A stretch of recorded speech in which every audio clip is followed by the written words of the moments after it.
أما بعد فأعوذ بالله من الشيطان الرجيم بسم الله الرحمن الرحيم إن الله وملائكته يصلون على النبي يا أيها الذين آمنوا صلوا عليه وسلموا تسليما اللهم صل على سيدنا محمد معدن الجود والكرم وآله وأصحابه الكرام وابنه الكريم وبارك وسلم صلاة دائمة سرمدا أبدا بحمد تعالی و بکرم مصطفیٰ صلی اللہ علیہ وسلم. آج کی اس شب میں قرآن عظیم کے 11 پارے مکمل ہو چکے ہیں. اللہ عز و جل بقیہ قرآن عظیم کو تجوید سے پڑھنے اور آپ کو سماعت کرنے کی توفیق عطا فرمائے. سورہ توبہ کا آخری حصہ اور سورہ یونس کی آج تلاوت ہوئی ہے.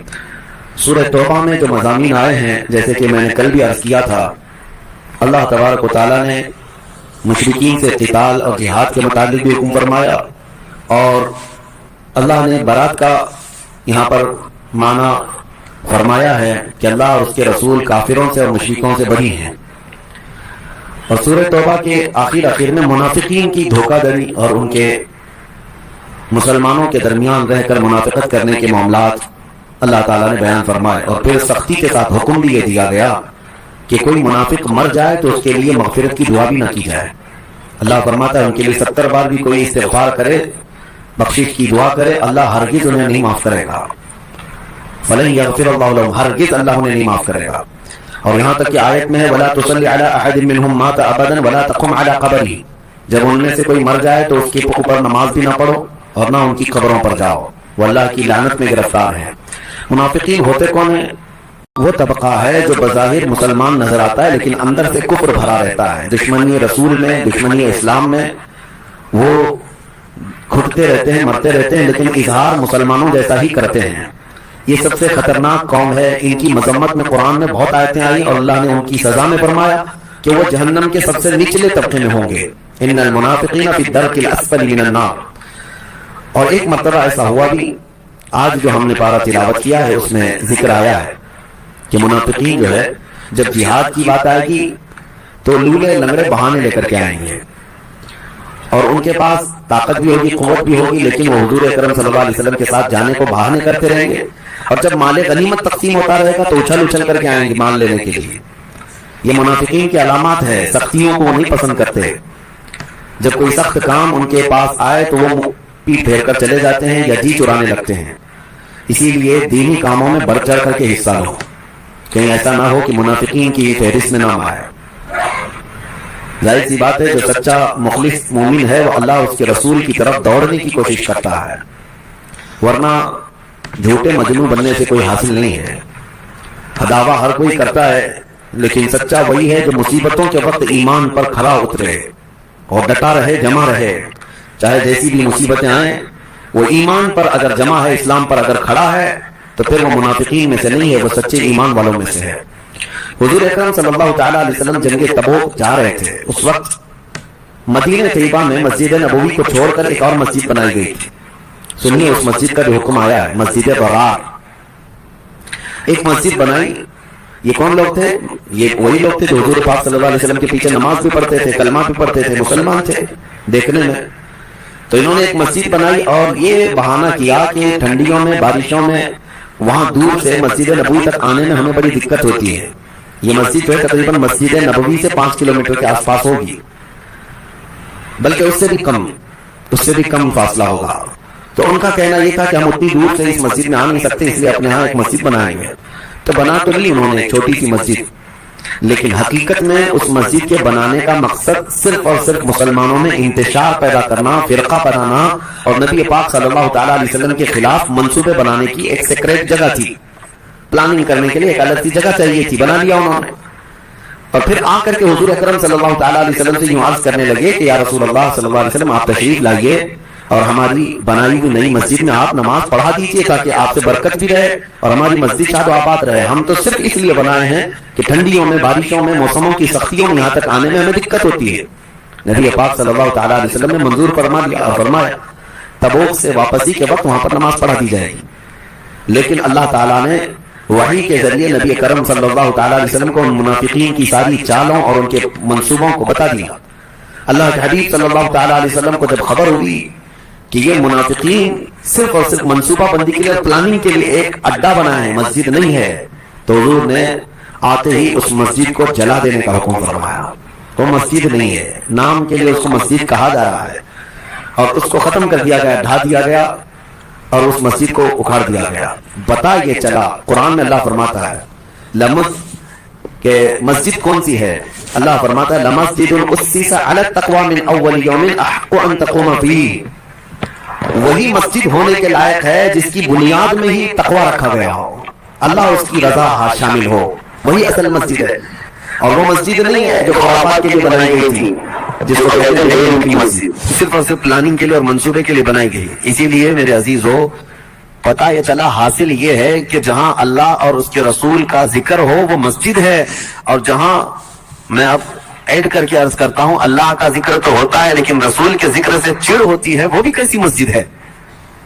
مسجد ضرار یہی تھی، مسجد ضرار، وہ نماز تو پڑھ رہے تھے، وہ لوگ نماز پڑھنے کے لیے بنائے تھے، لیکن رسول کے خلاف منصوبہ کرنا تھا منافقین کو، اور نبی پاک کا احترام انہیں نہیں چاہیے تھا، اس لیے وہ مسجد نہیں، اس مسجد کو جلا دینے کا حکم فرمایا۔ ہم اسی لیے اپنی مسجدوں میں نماز تو پڑھتے ہیں لیکن نماز کے بعد بارگاہ مصطفیٰ میں سلام بھی بھیجتے ہیں، کہ اللہ کا حکم ہے، اللہ کا حکم ہے کہ اللہ اور اس کے فرشتے اپنے نبی پر سلام بھیجتے ہیں، اے ایمان والو تم بھی نبی پر درود و سلام بھیجو، اللہم صلی علی سیدنا محمد وعلی آلہ واصحابہ وبارک وسلم صلاۃ دائمۃ سرمدا ابدا۔ ہماری مسجدیں درودوں سے گونجتی ہیں، سلاموں سے گونجتی ہیں، نعت پاک سے گونجتی ہیں، یہ اس بات کی علامت ہے کہ الحمدللہ اللہ اور اس کے رسول کے لیے مسجدیں قائم ہیں۔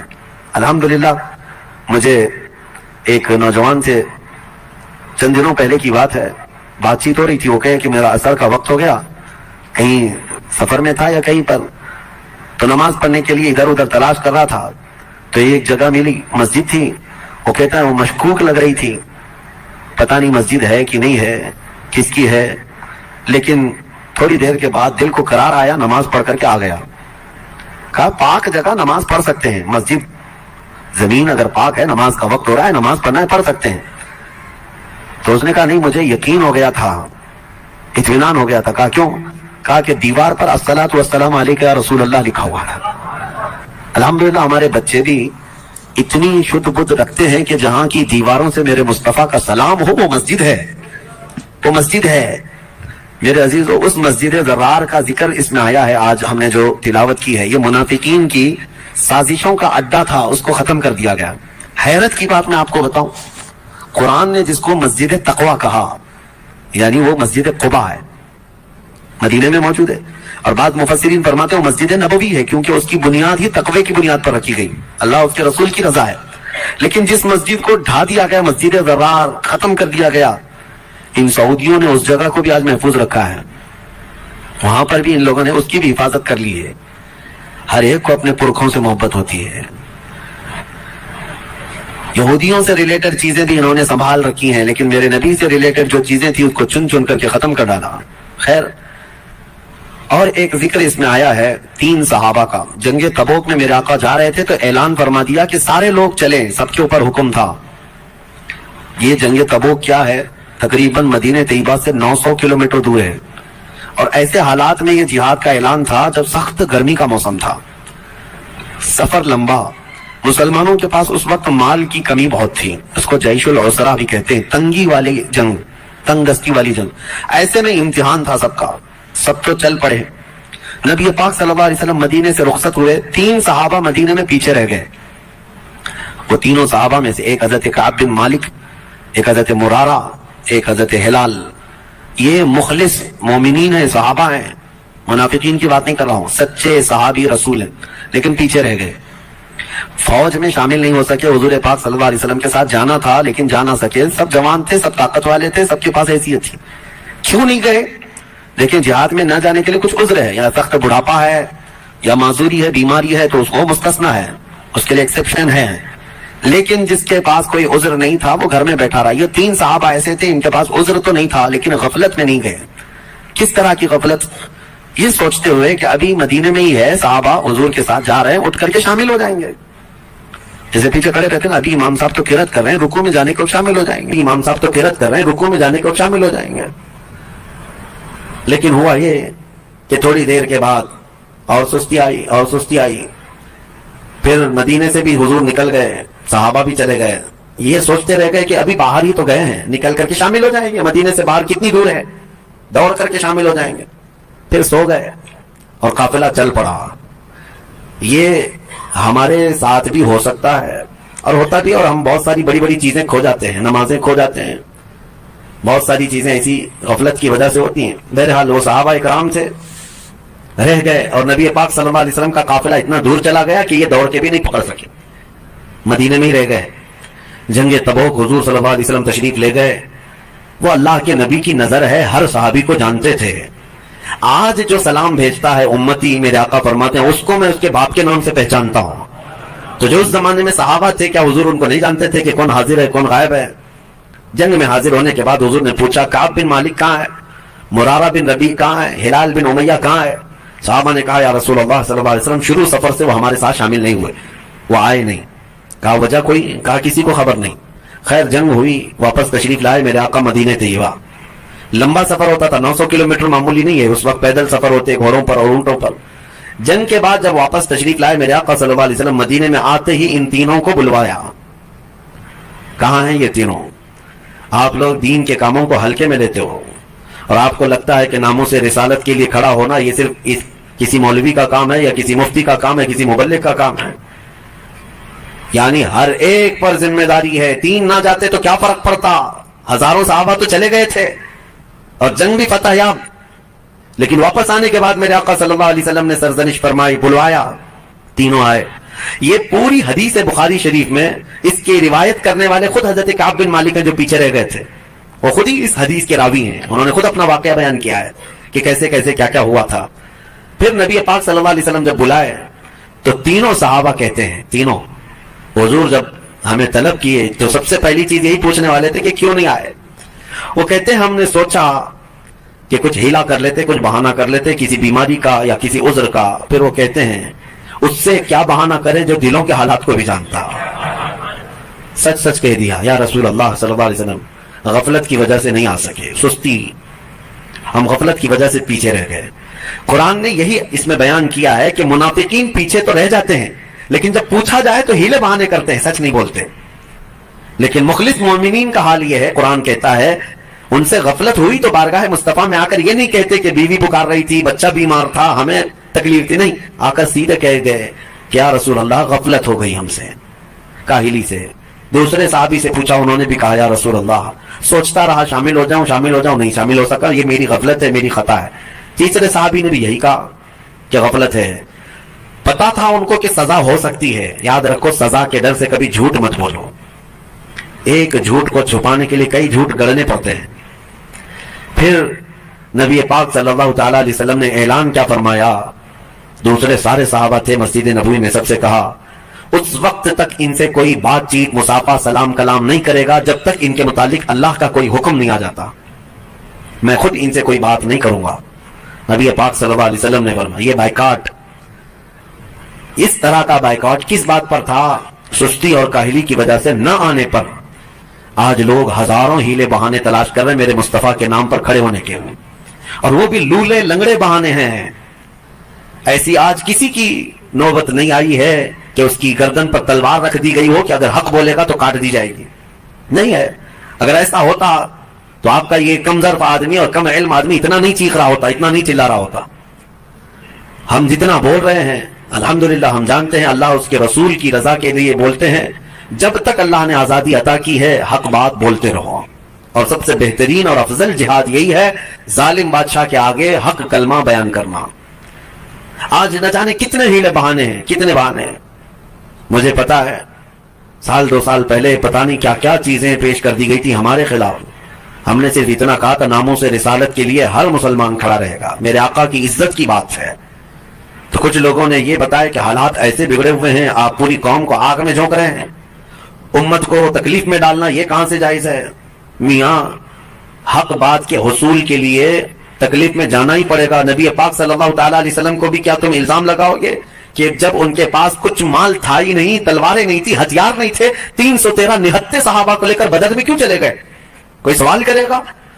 جان جوخم میں کیوں ڈال دیا؟ حق بات کے حصول کے لیے قربانیاں دینی پڑتی ہیں. تمہیں صرف اور صرف اپنے اسباب پر بھروسہ ہوتا ہے. نادانوں اٹھو, کھڑے ہو جاؤ. اللہ کے اعلان کا بھی کوئی مطلب سمجھتے ہو کہ نہیں؟ کہ اللہ نے قرآن میں فرمایا کان حقا علینا نصر المؤمنین، کھڑے ہو جاؤ، ایمان والوں کی مدد کرنا اللہ فرماتا ہے میرے اوپر لازم ہے، میں نے اپنی شان کے لیے لازم کر لیا ہے۔ اللہ تعالیٰ اپنے لیے فرما رہا ہے ہم نے لازم کر لیا ہے اپنے اوپر، ایمان والوں کی مدد کریں گے، اس پر کسی کا یقین نہیں۔ لولے لنگڑے بہانے اس طرح کے یاد رکھو، اس کے لیے میں بات کر رہا ہوں جس کے سامنے تمہیں قیامت کے دن کھڑا ہونا ہے، اسی کی شفاعت کے طلبگار رہو گے۔ کہاں جاؤ گے منہ چھپا کر؟ ان سے جو منہ پھراؤ گے تو کہاں جاؤ گے؟ وہاں تو قیامت کے دن ہر نبی یہ کہے گا آج ہمارا نہیں ہے معاملہ، جاؤ محمد رسول اللہ کے پاس۔ ان کے لیے میں آج بات کر رہا ہوں جن کے سامنے تمہیں کھڑا ہونا ہے۔ مجھے پتا ہے ہماری یہ بات دور دور تک جائے گی اور پہنچے گی۔ ایک بات میں بتاؤں، جب حالات میرے مصطفیٰ کریم صلی اللہ علیہ وسلم کی عزت کے خلاف پھیل جائیں، اس وقت اگر کوئی عالم خاموش رہتا ہے تو فرمایا گیا وہ گونگا شیطان ہے، وہ گونگا شیطان ہے۔ اللہ تعالیٰ نے اسے منصب دیا۔ لوگ میرے عزیزو، ہمارے پاس اتنی طاقت ہے کہ ممبر ہے، زبان ہے اور تبلیغ کا میدان ہے، ہم بول تو سکتے ہیں، کسی کو سختی کے ساتھ اس کی گردن نہیں پکڑ سکتے تو بول تو سکتے ہیں۔ اویئرنس لانا اسی کا نام ہے، اور الحمدللہ ہم نے دیکھا ہے، میں یہ نہیں کہتا میری وجہ سے، لیکن چند اعلانات کی وجہ سے ہم نے لاکھوں نوجوانوں کو جذبے جوان ہوتے ہوئے دیکھا ہے۔ وہ جہاں ہیں ان کے دلوں میں عشق رسول دھڑکتا ہے۔ اسی لیے میں آج یہ کہتا ہوں، وہ 3 صحابہ کو دیکھو، جنگ تبوک میں نہیں گئے، حضور نے ان کا کلی طور پر بائیکاٹ کا اعلان کیا کہ ان سے نہ کوئی سلام کرے گا، نہ مصافحہ کرے گا، نہ کوئی بات چیت کرے گا۔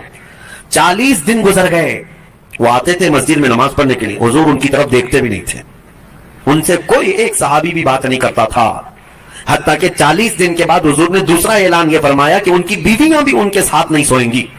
10 دن اور گزر گئے، 50 دن گزر گئے۔